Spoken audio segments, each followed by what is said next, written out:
Everyone, welcome to सपना study academy.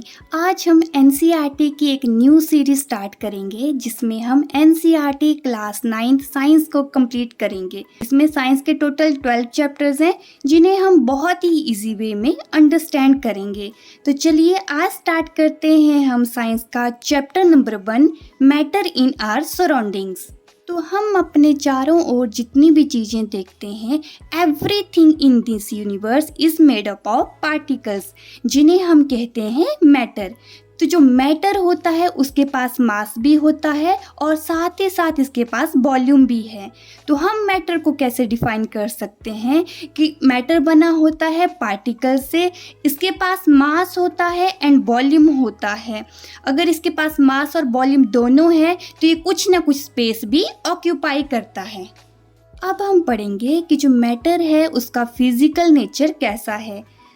इसमें first point आता है कि जो मैटर है बना होता है पार्टिकल्स से। सेकंड है particles of matter have space between them, कि जो पार्टिकल्स होते हैं मैटर के उनके बीच में स्पेस होता है।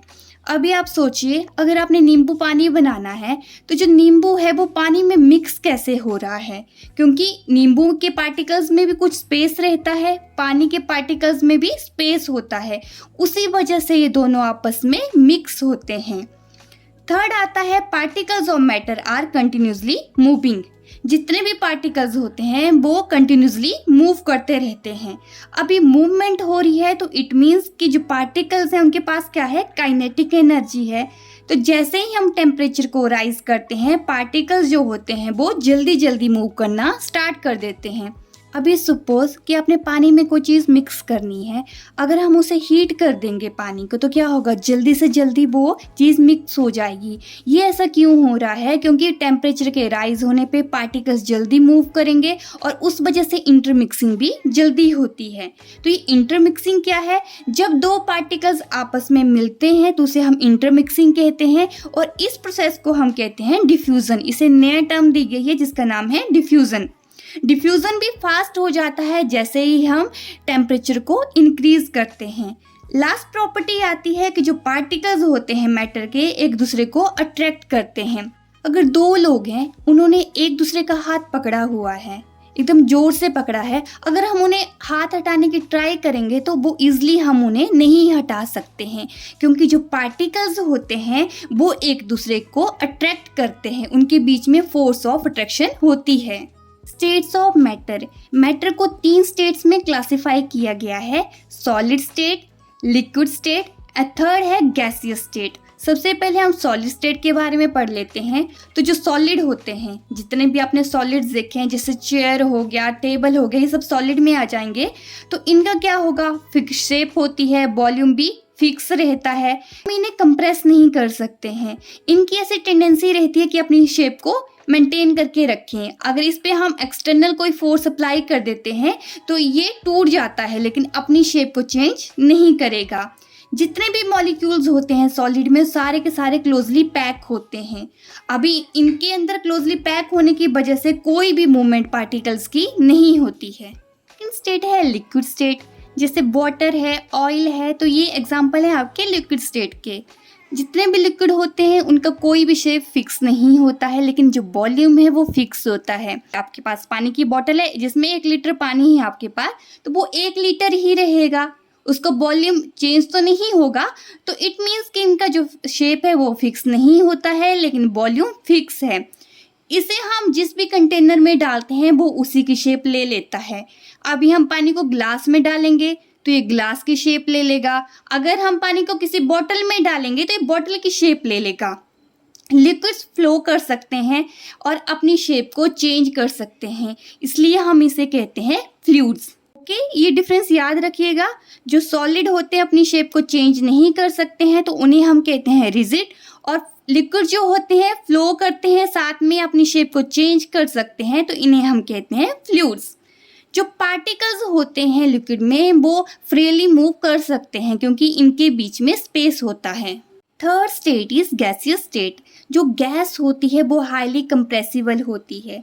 इसी वजह से आपने देखा है जो गैस सिलेंडर हमने देखे हैं।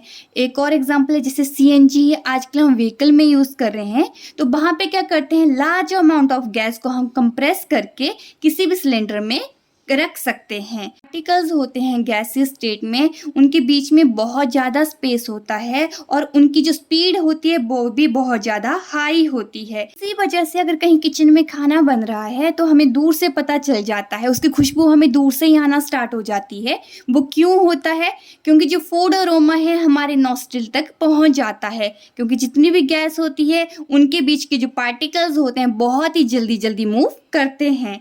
लास्ट है कि जो डिफ्यूजन रेट होता है वो भी बहुत ज़्यादा हाई है।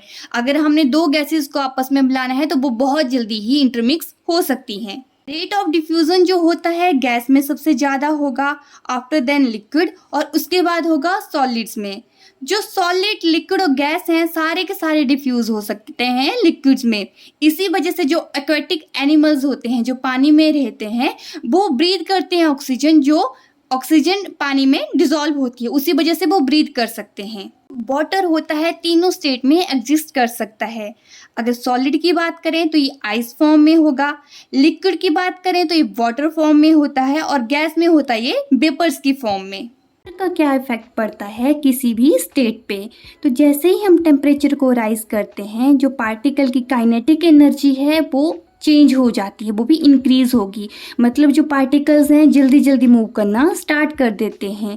जैसे पार्टिकल मूव करना स्टार्ट करते हैं वो धीरे धीरे क्या कर देंगे, उनमें के बीच में वाइब्रेशन भी स्टार्ट हो जाती है, और उनके बीच में जो फोर्स ऑफ अट्रैक्शन है जिस वजह से उन्होंने एक दूसरे पार्टिकल्स को टाइटली पैक होते हैं वो भी धीरे धीरे वीक होना स्टार्ट हो जाती है, और वो अलग अलग से मूव करना स्टार्ट कर देते हैं।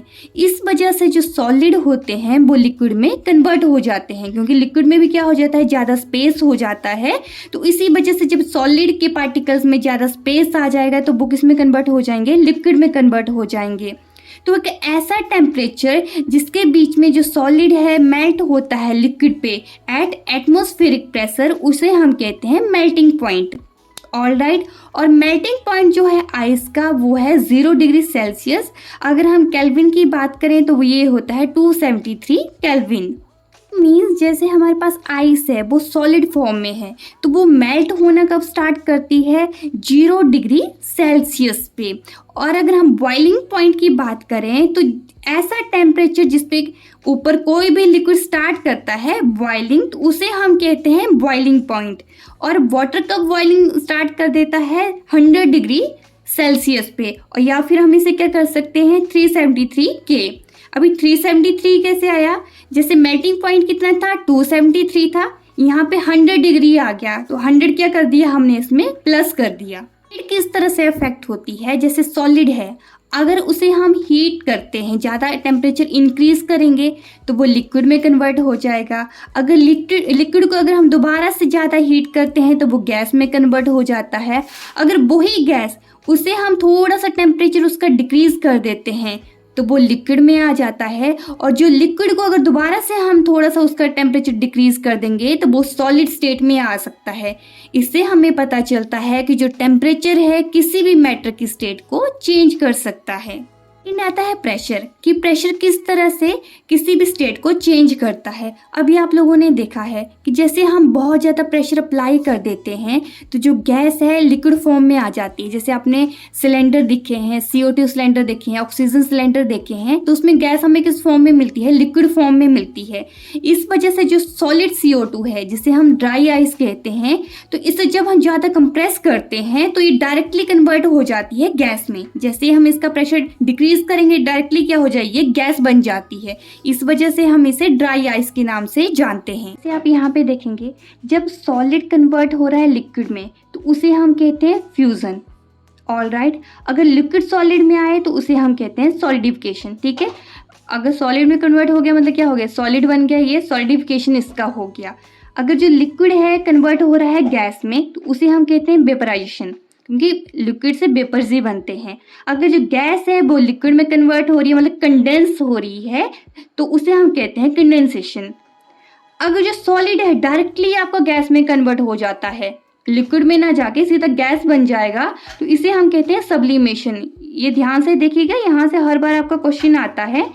तो अगर गैस जो है सीधा आपका सॉलिड में कन्वर्ट होगी तो उसे हम कहते हैं डिपोजिशन कहते हैं। इस जो प्रोसेस दी हुई है पूरी की पूरी, इसे आप ध्यान से देख लीजिए और इस प्रोसेस को याद रखिएगा।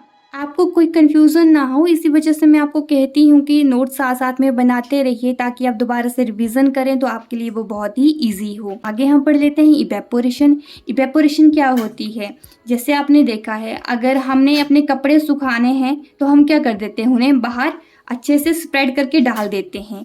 तो ये किस वजह से होता है? इवेपोरेशन की वजह से होता है। जब कोई लिक्विड चेंज होता है वेपर्स में किसी भी टेम्परेचर पे, तो इसे हम कहते हैं इवेपोरेशन। लेकिन टेम्परेचर कितना होना चाहिए कि बॉइलिंग पॉइंट से ये कम हो। लिक्विड किस में चेंज हो रहे हैं? वेपर्स में। तो इतना सा याद रखिए, तो इसे हम क्या कहते हैं? इवेपोरेशन कहते हैं। अभी इसमें भी अलग अलग से फैक्टर्स होते हैं जो इवेपोरेशन को अफेक्ट करते हैं। जैसे अगर हम सरफेस एरिया इंक्रीज कर देते हैं, मान लो आपने कपड़े डाले हैं तो आप क्या करेंगे, उसे अच्छी तरह से फैला के धूप में डालते हैं, ताकि क्या होगा, इवेपोरेशन भी उसका इंक्रीज होगा, जल्दी सूखेंगे। या तो आप ऐसे इकट्ठा करके डाल देंगे तो वो तो नहीं सूखेंगे, हमें क्या करना पड़ता है, एकदम अच्छी तरह से उसे स्प्रेड करना होता है। अगर हम टेम्परेचर को इंक्रीज करते हैं तब भी आपको जो इवेपोरेशन है क्या हो जाएगा, इंक्रीज होगा, जल्दी जल्दी उसके वेपर्स बनना स्टार्ट होते हैं। अगर ह्यूमिडिटी इंक्रीज होती है, ह्यूमिडिटी क्या होता है, amount of water vapour in air, जो वाटर वेपर है ऑलरेडी इन एयर, तो इससे इवेपोरेशन डिक्रीज होता है, क्योंकि जो एयर है ज़्यादा होल्ड नहीं कर सकती है वाटर वेपर्स को किसी भी टेम्परेचर पे। इस वजह से जो इवेपोरेशन है वो डिक्रीज हो जाएगा। फर्स्ट फैक्टर आता है इंक्रीज इन विंड स्पीड।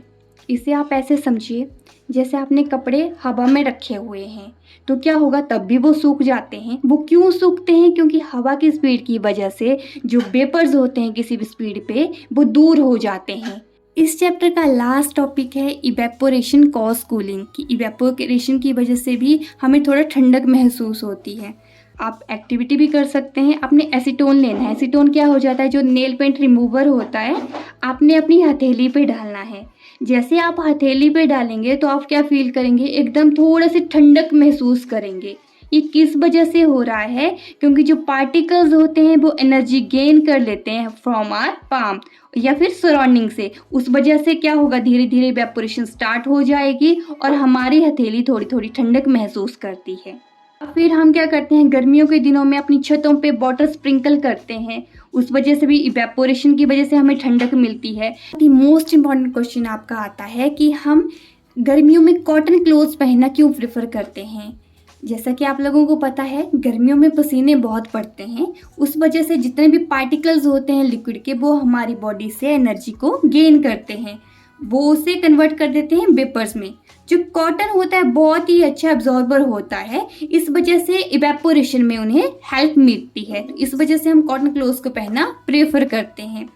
इस टॉपिक के साथ ही हमारा ये चैप्टर भी यहीं पे फिनिश होता है। अब हम मिलेंगे नेक्स्ट वीडियो में। तब तक के लिए thank you and please do like, share and subscribe to my YouTube channel.